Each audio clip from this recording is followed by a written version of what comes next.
हमने टैक्स के मैटर्स कुछ मिनी बजट के अंदर लाने हैं, जिसमें 350 अरब की सेल्स टैक्स एग्जम्पशन विड्रॉ होनी, 17% वो कह रहे हैं क्रॉस दी बोर्ड करो, जिसके ऊपर कम भी ड्यूटी है, 12-14 वाला भी है उसको भी 17 पे ले जाओ, और 356 अरब आपके पीडीएल के ऊपर लेवी है, जो पिछले में उन्होंने 4-5 रुपये एडजस्ट कर लिया पेट्रोलियम डेवलपमेंट लेवी, लेकिन सेल्स टैक्स वाली साइड पे आ जाए।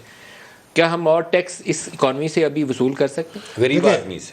देखिए, सेल्स टैक्स जो मेरी नॉलेज है वो ये कहती है कि जो मोस्टली उन चीज़ों पे उठाया जा रहा है जो 6 शेड्यूल के अंदर काफ़ी एग्जाम्पशंस दी गई थी, उसमें तो कौन अगर सी चीज़ें वो काफ़ी लग्जोरियस आइटम्स है, लाइक गाड़ियों पे होगा, बाकी चीज़ों पे CBU CKD, वो इतना मैटर शायद नहीं करेगा, मगर ऑब्वियसली इन्फ्लेशनरी प्रेशर आएगा। गाड़ियों को तो महंगा करना चाहिए, क्योंकि अभी हमारी इंपोर्ट बिल देने की ये मैंने मलिक साहब मैं पहले कह चुका था जब ये इंपोर्ट हो रही थी, उस वक्त हम सोए हुए होते हैं।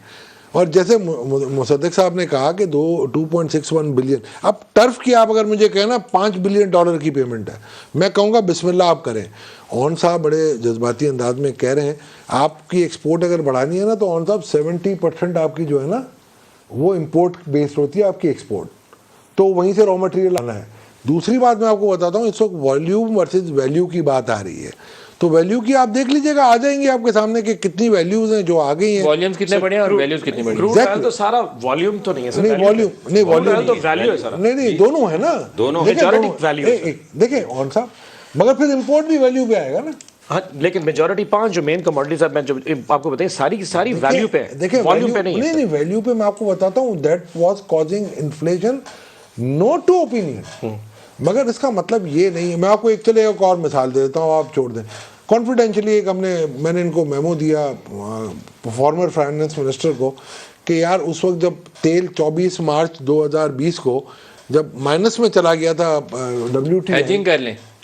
हेजिंग नहीं सर, हेजिंग की जरूरत ही नहीं थी। अरब लाइट जिसको आप बेंचमार्क बनाते हैं $17 पे था।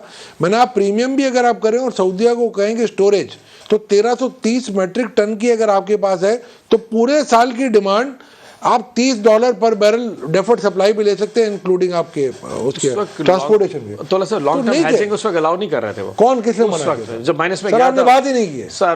अच्छा एक काम कर रहे हैं, $7 पे लॉन्ग टर्म हेजिंग को अलाउ नहीं कर रहे। सर अप्रैल के महीने में LNG नहीं खरीदी, वक्त पे हमने तेल खरीदे, वो $11 की भी अवेलेबल है।